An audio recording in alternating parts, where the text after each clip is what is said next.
But the AD 2000 movement actually tried to bridge some of the conflict, at least between the Protestant groups.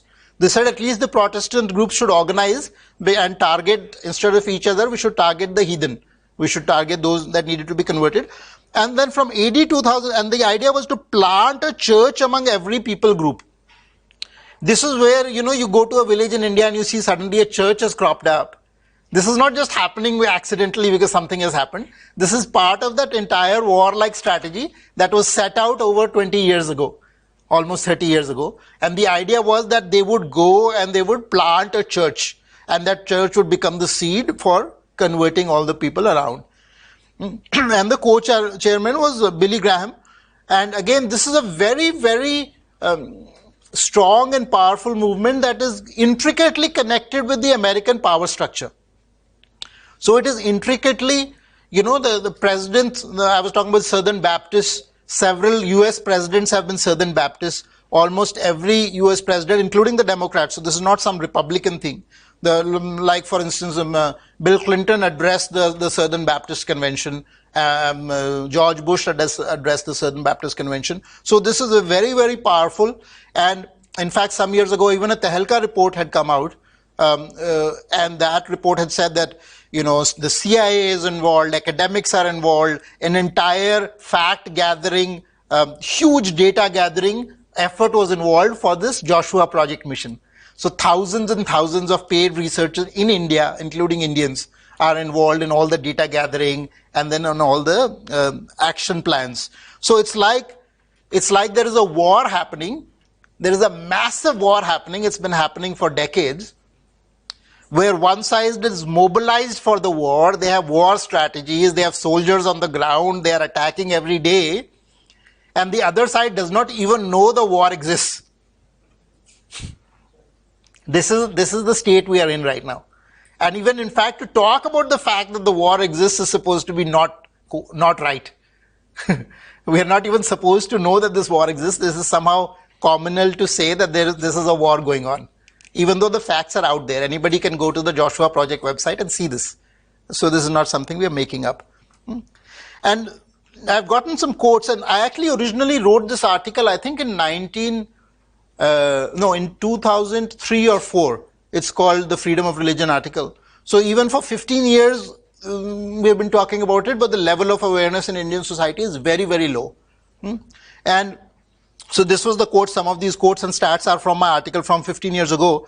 And so this is the approach, and it's very important to understand the approach. So they're talking about the Sonar people here in the project website. And there's the Sonar people of Maharashtra are the primary crafters of gold and silver Hindu idols. These idols are the most powerful stronghold that Satan has upon Hindu worshippers in India and around the world, because all these idol worship is satanic.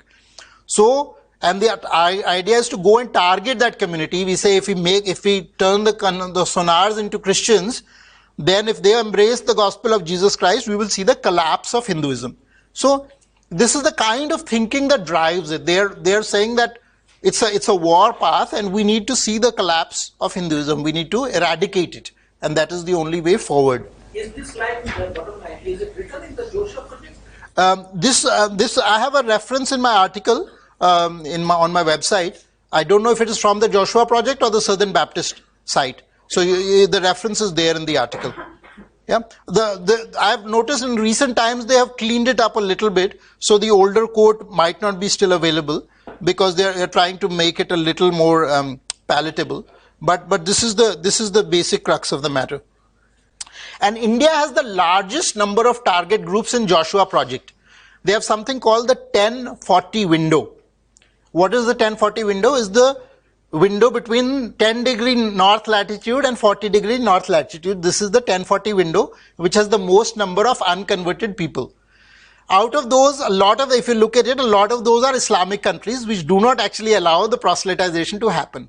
So India is the number one biggest target and the most easy target of the conversion war, right? And so they have the kind of detail they have, 102,480 Bhotia people in Sikkim, 47,000 Sherpas, 162,000 Tibetan Buddhists, 3,100, 300, 165,200 Banya Jains, 3.4 million Auroras.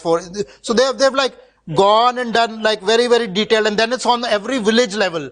Every village level they've done how many of which community are there, how do you target them, how do you talk to a Jain versus how do you talk to a Sikh person. All of that is in very, very detail. They have strategized it. And they've strategized it over decades. In fact, there is an entire field of theology which is mission studies, right? So they have entire colleges of professors, researchers, academicians that are looking at research on how do you convert somebody, missionology, what is the Christology, missionology, what are all the strategies to deploy. In India also there are colleges, entire colleges that train missionaries, right, on conversion.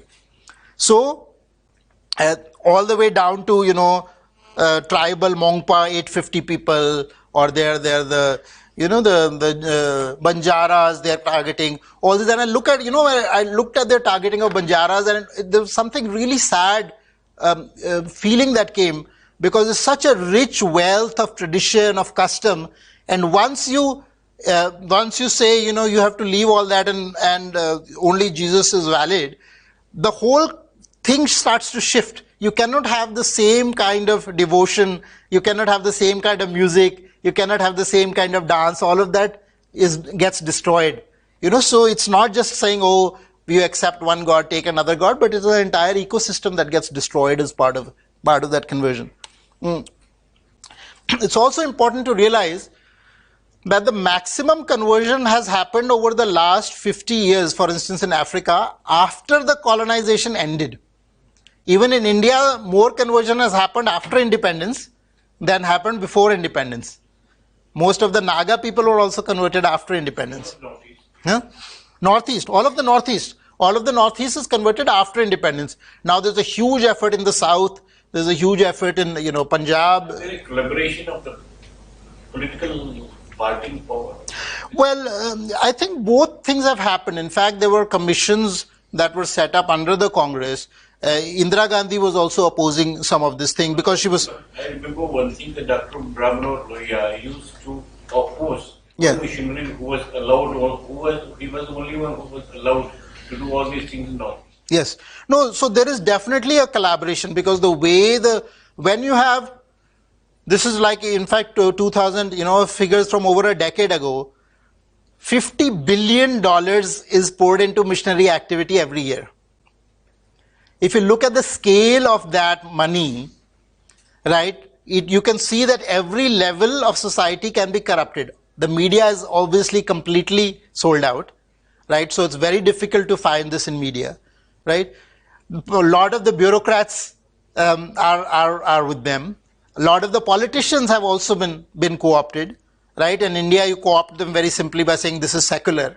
So right-wing Christianity becomes secular, and opposing right-wing Christianity becomes communal. It's the strangest thing in the world. So talking about the fact that this is, and one of the reasons